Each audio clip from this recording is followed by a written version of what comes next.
Dark Souls 3 is a game, and more importantly, it's a game where the primary form of communication between characters is physical assault. You can attack monsters, people, and even walls when you get another schizophrenic episode. However, what if we did not do that? What if we didn't attack anyone at all? Is it possible to beat Dark Souls 3 without attacking? Now, just like the prequel of this video, we firstly have to define what an attack actually is. Although we will have to change it from the last video, because apparently some of the comments in the last video considered chemical warfare to be an intentional attack and a violation of the Geneva Convention. Either way, it's a new day, and I can now make up for the mistakes of my past. I have made a severe and continuous. So the new definition we are working with is quote-unquote pressing the attack button to intentionally inflict damage on a living enemy. So basically, we are pacifists. And what better way is there to start a pacifistic playthrough than playing as the famously known and charitable pacifist, Genghis Khan? But just as we start off, we already find ourselves in a little bit of a pickle. And that pickle is a big, brawny silver man called Udex Gundyr, who is a mandatory tutorial boss. Unfortunately, we cannot just walk past him, as the door behind him is completely locked, preventing any and all progress. And if we remove the sword embedded in his chest, he stands up and promptly demonstrates to me how to taste the texture of the ground. So this is quite a big pickle, and it may be looking quite grim. But don't feel so upset now, little German boy, because this run isn't over yet. Remember, this is Dark Souls 3. This game is filled with glitch and bugging. We are going to need some outside help with this. And by outside help, I mean outside the game entirely, and in the form of an external hard drive. All you got to do is plug that bad boy directly into your computer, then download the entirety of Dark Souls 3 into that hard drive, and then boot the game up. As you can see, there are no immediate differences. But while the game is still running, we need to unplug the external drive. This is the equivalent of giving my PC a frontal lobotomy. Dark Souls 3 is now completely running on 8 GB of RAM. I would have bought more, but purchasing RAM in this economy would cost more than a black market kidney, because some people want to make videos of animals flying into tornadoes. But my lack of RAM is actually a benefit, because this game has no room to load most of the assets, leading to an unloaded and empty world. And luckily for us, the doors to the boss room are one of the objects that didn't have a chance to load in, and thus we can now walk through and completely avoid this boss fight altogether. Now just exit the game and return to find yourself on the other side of the boss room, completely skipping Udex Gundyr without attacking. Congrats, you have just skipped the tutorial boss, and all it took was very possibly destroying my PC. I'm tweaking. Nevertheless, I do all of my Firelink chores, somehow put the sword in the bonfire, even though we never retrieved it from Gundyr, and head to the high wall of Lothric. Welcome to phase 2, because once again, there is a boss, and this boss blocks my only path once again. The external hard drive will not be necessary this time, as we can do something else. Firstly, make sure to get the banner from the old woman, and head to this wooden plank right after the rooftops. Place your right foot right by the end of this plank, and move the camera so your head is right in this position. Now slowly walk off and do a plunge attack onto this pillar, then slowly roll off into the balcony. Welcome to the death cam, which is a perspective that usually occurs when you have most certainly fallen into a chasm, but in this case, we have defied death. In this state, the game believes we have died and doesn't load any more objects into the area. All we have to do now is walk past the boss room and stick as far to the right as possible while doing so, because if we don't, we trigger the boss fight, and indeed, we will have to do the whole skip again. But once we do pass the threshold, we walk past the now invisible door, raise the banner, and once again find ourselves skipping that entire fight. You got all that? Fantastic. Now do it while you're getting shot, shanked, and chased like you took a walk down a sidewalk in Detroit. This skip isn't even too hard once you get the hang of it, but it's the millions of enemies that attack you before and after the skip. Look, I'm not one to wish death upon my enemies, because as of right now, I am the world's leading pacifist. However, I will make one exception for this guy in particular. But anyways, we have reached the undead settlement. Here we can recruit a hermit and then accidentally fall into the same pit 20 times in order to get 5 free levels from that hermit. But now we have to do some thinking. Eventually, we will have to encounter the Lords of Cinder, which are the Abyss Watchers, Yorm, Ultrich, and Lothric. All of them need to die somehow, because we won't be able to complete the game without them. So how are we going to do that? How are we going to kill people when we obviously can't attack? It seems impossible. However, it brings me great joy to tell you that we can do that. All it takes is a little rule bending. But first, we need to get past the crystal sage. This can easily be done with a hop, a skip, and a jump. Nice. Didn't that skip feel great to watch? Well, that was the easiest skip of the run. Relish that feeling, because nothing like that will ever happen again. We are in the Cathedral of the Deep. In this area, we have to get a certain armor set from a certain invader. If we go to the main hall, where all the giants reside, we will be invaded by Longfinger.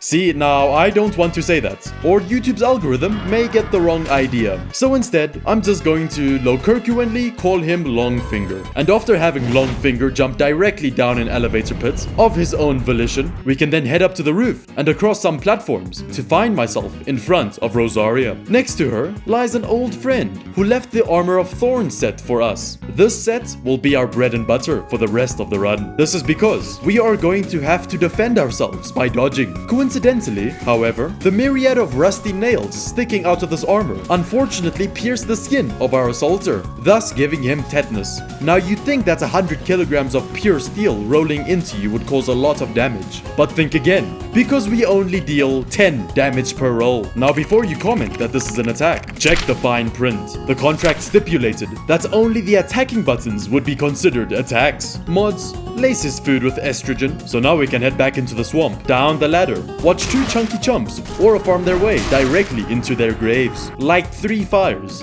get touched inappropriately multiple times, and enter the fight with our first Lord of Cinder, the Abyss Watchers. They gave me a lot of trouble. At least our damage on the Watchers is not too bad, as their health bar visibly decreases every time we roll. I consider this a rousing success in my books, because I will not be able to say the same thing for later bosses. The strategy for the Abyss Watchers is to rhythmically spasm in self-defense every time he swings his weapon, and only when he swings his weapon, so we can guarantee both survival and their deaths. And luckily for me, there is a rat in their group which will backstab his fellow Watchers. We can take advantage of this to have the rat deal with one of the Abyss Watchers, while I roll down the HP of the main one until he falls and rises again for phase 2. Admittedly, phase 2 is a lot easier than phase 1. Instead of getting dissected by 3 Abyss Watchers at the same time, it's just a straight 1v1. That means I can now fully focus on one boss's attack patterns, instead of having to look behind my back every 10 seconds. His moveset does get a slight upgrade, however, but it's nothing that isn't too hard to dodge, and it doesn't take too long until the Abyss Watcher has fallen to nothing but a myriad of tricks. Welcome to the Catacombs of Carthus. This area is infamous for skeletons, big balls, and more grey than a World War II documentary. But at the end of the rickety bridge is a chalice that sends me to the Shadow Realm with skeleton screaming.mp4. Usually a joke of a boss, High Lord Wolnir can easily be killed by destroying his 3 bracelets. I said usually a joke of a boss because as of right now, the highest damage I can deal to him is within the age range of Leonardo DiCaprio's girlfriend. So that means it will take around 30 to 50 rolls just to destroy 1 bracelet. And I haven't even mentioned the summoned skeletons, the mustard gas, and worst of all, crawling. If I lollygag for too long, Wolnir starts slowly crawling upwards, which if he does it multiple times, he will eventually reach the end of the tunnel and slowly start glitching into the wall. This makes it infinitely harder to hit his bracelets, because they may or may not be phasing through rock and stone. So you may find this hard to believe, given my great gallantry and my encapsulation of the peak male physique. But I died, so I returned, and this time spent no time trying to destroy the bracelets, not even taking the time to clear out the summoned skeletons. But just when I thought it would bite me in the ass, my ass instead bit him, which finally led me to Irithyll. If you have ever played Dark Souls 3 before, you have already noticed my fatal blunder. A particular small doll is not in my possession. Without the small doll, I am once again a victim of the dog. And to get the small doll, we have to beat the Deacons of the Deep, the bane of every challenge runner's existence. All of Dark Souls 3 challenge running is entirely based on whether or not you can beat the Deacons of the Deep. And I hate to say it, but I can't. I can't beat the Deacons of the Deep. The gimmick with this fight is that one of the deacons will glow, indicating that that's the deacon that will lower the HP bar when killed. The first phase is already annoying, since the other deacons either body block me from reaching my targets, or completely surround me and teach me a lesson in temperance. The head deacon then spawns for the second phase, surrounded by many other deacons. This guy is nigh impossible to kill. Let's say hypothetically, you're having the best run of your life. You haven't gotten hit once, and you're self-defensing your way through so many of these deacons, only for the you deacon to spawn. And after tickling him a little bit, he decides to cast the you ball of doom. And if that didn't kill you, the unavoidable aura of you and die sure will. This aura will instantly kill me, and there is nothing I can do to avoid it. It is a DPS check, and if I can't kill the deacon fast enough, the death blight will instantly kill me. I even tried to summon Ornery and Horse, although they have the object permanence of a toddler, and they will get distracted by a meaningless deacon in the corner and immediately proceed to die on the spot. So we can't progress at all without killing the deacons of the deep. And all of the resources I have now are useless against them. But what if I told you that there is a way to avoid the death blight that instantly kills me? And that way is to not fight the deacons at all. Welcome to my least favorite skip of the run, because I have 7 hours of footage of continuously failing the skip. This is how it goes. Get the longbow with arrows at the high wall of Lothric, jump down a cave next to Egon, and shoot down the glowing corpse to receive the blessed red and white shield, and then continue to follow the path until you unlock Arena out of her cage. Then we got to go further ahead, back into the swamp, and steal a book from a pregnant dog. What was Miyazaki cooking? We can then give this book to Arena, and she teaches us Tears of Denial, which is a spell that saves us from dying one time when we reach 0 HP. This is not only necessary for the skip, but also a good crutch for when I'm being skill checked. Either way, we can go back to Irithyll and start the skip. As we spawn, we are right where we need to be. So use Tears of Denial, equip any weapon along with your shield. Switch your left hand to your other weapon and switch it back to the shield. Immediately parry as soon as you switch back, and then you must roll forward twice into this rock. You will then slide off the edge of this cliff and die. Now this is when it gets tricky. The reason why we need a blessed shield is because every 4 seconds it heals 3 HP, and this is what allows this glitch to work. Once you've fallen, try wait around 3 to 4 seconds in order for the healing to take effect, and then quickly exit to the menu. If you re-enter the game dead, then it has failed, and you must try again. But you'll know you have succeeded if you find yourself by some rocks. Now the first part of that skip took me a while to perfect, and this next part took even longer. Here, you are supposed to run forward and then jump again into the lake. Sounds simple enough, right?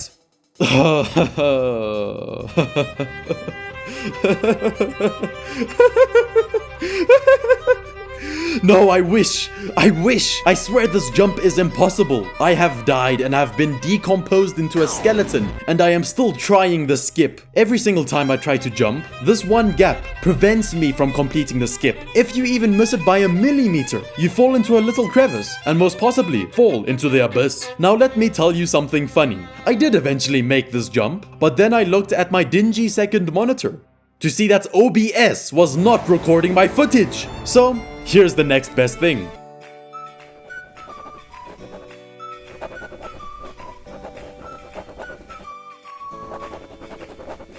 Be grateful for this gift. Either way, the skip is finished. Let's go get that bonfire now. No. Hello there, Gregory here. Let's just skip to Pontiff Sullivan, who is usually a pain. And to no one's surprise, he still is a pain. His first phase is manageable. He doesn't have that much attack diversity. Mostly does the same swipes and stabs. As long as we roll into him only when he's attacking, we can deal damage as well as avoid his attacks at the same time. Honestly, it could be worse. And phase 2 is exactly that. Bad news. Now there's 2 of them. Good news, his clone does less damage than he does. Bad news again, there are still 2 of them. Trying to get rid of his clone is an exercise in futility, because remember, I am defending myself here. And even if I do kill him, he will just spawn him again. Most of his attacks in the second phase have gigantic windups, which lets me prepare for the dodge in time. There are still moments where they both decide to put me in the blender at the same time, but either way, it wasn't long until I sullied Sullivan. Going through the path to Anor Londo and embracing my feminine side, we go to Aldrich. You know, she would be the easiest boss to fight, but 2 of her attacks makes this boss go from manageable to pants-pissingly difficult. And those 2 attacks are the phase 2 magic bolts and the phase 2 arrows. Phase 1 is really easy. Aldrich swaps between a couple corners, launches a couple magic bolts, and launches a cone of arrows, which can just be dodged to the side. Phase 2 is when she decides to lock in. She now quadruples the number of magic bolts she releases. And her rain of arrows now has a heat-seeking sensor and will follow me to my current position. Attempting to dodge this arrow rain is an exercise in futility, because the missile knows where it is, because it knows where it isn't. Since she wants to cheese me so hard, let's cheese her back. Cheese. If you're a long-time fan of this channel, a true Gregster, you probably watched my first ever video, the Bloodborne video, where I skip some bosses by freezing them. It's the same concept here. Firstly, we got to remove the deacons in front of the arena. And right after the cleanup, we must stand right by this raised tile on the floor, and then enter the fog. As soon as you enter the fog, spam backstep until your dodge button gives out, and you'll know you have completed the skip if no health bar appears. Aldrich, who is frozen in shock and awe in the sight of my glorious and increasingly growing power, can now be taken advantage of. All we have to do now is roll repeatedly into him. This is going to take a while, so I boot up some Twitter pornography on my other monitor and goon with my right hand, while my left spams away at the dodge button on my controller. And eventually, after 10 minutes, both Aldrich and I were finished off. And upstairs is also the Sun Princess ring, which we will most definitely need for our next fight. Heading down to the Erithal dungeons and kirking Alva down the pit, we gotta make our way all the way down to Yorm the Giant. Now, any sensible person would have done Sigurd's questline, as he would have been able to join the battle and easily remove chunks of Yorm's HP. But if you look at my channel description, it does not say anything about being sensible. So as of right now, he is currently stuck inside a wall and will be there for the foreseeable future. Quite a pickle indeed. So what other options are we left with? Well, that is rolling, dear lad. We have to roll him into submission to deplete all of his 27,822 HP. If we only roll into his legs, we deal 6 HP per roll. That's 4,637 rolls in total. However, if we roll into his arms when we get the opportunity, we deal 15 damage instead. So either way, this fight is going to be a slog. Yorm isn't even difficult in the slightest. All of his attacks are telegraphed with slow and wide swings. His phase 2 doesn't even change that much, besides his appearance and my frames per second. In total, this fight took me a little more than an hour, with nothing but rolls. And now I can clearly say that not even a barrel of a gun pointed to me would make me do any of this again. But I have ascended into a new mortal plane. Women fear me, but Miyazaki loves me. But now, unfortunately, there are no more skips in this video, because they either got patched 9 years ago, or the skips that still work are so convoluted that even thinking of attempting it gives me a hernia. So once again, the Armor of Thorns will be used to kill the remaining bosses, which is the Dancer, the Dragon Slayer armor, and Prince Lothric. I'll go over them all briefly. The Dancer is quite easy, since he has the lowest defense and health of the bunch. As long as you only roll into him during his attacks, you are golden. And also just roll into his legs, because if you try to roll anywhere else, the armor just won't hit him. And also avoid his spinjitzu. The Dragon Slayer armor is next. Fuck this guy. Big ass shield, big ass HP, big ass defense, and big ass butterflies on his meat. It's not too hard to fight the armor by itself. It's only when the second phase hits, where all strategy goes out the window, and you experience the trenches. You will be under threat of blood rain, nuclear bombs, and the instant death beam. And the only thing you have to protect yourself is a fountain. So good luck. And last but not least, Lothric and Lorien, brothers to lovers. The only known case of yaoi in Dark Souls. The first phase just involves rolling. Who would have guessed? He teleports around, swings a couple times, and then dies. This is when his twink brother gives him a kiss on his cheek and starts the battle once again. This time, instead of rolling in front of him, we have to roll behind him. Truly a unique boss encounter. He's quite an easy fight, considering that he has maybe 1 or 2 attacks that deal noticeable damage. But finally, all of those bosses have been defeated without attacking. And finally, the lords have been returned to their thrones. And we can enter the kiln of the first flame and rightfully defend ourselves against the Soul of Cinder.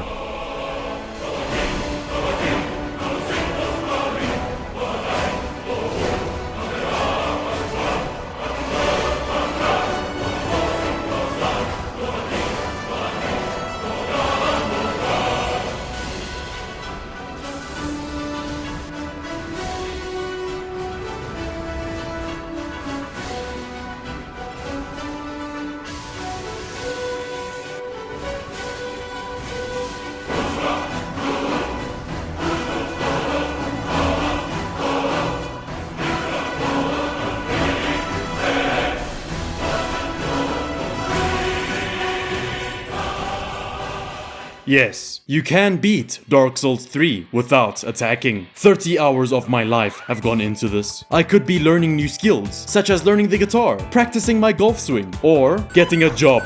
But no, I spent it all here. Before we link the fire, there is one question we have to ask ourselves. Was it worth it? 100%! Dark Souls 1 without attacking soon. Like, subscribe, hit that bell. See you in the next video. Love you, bye.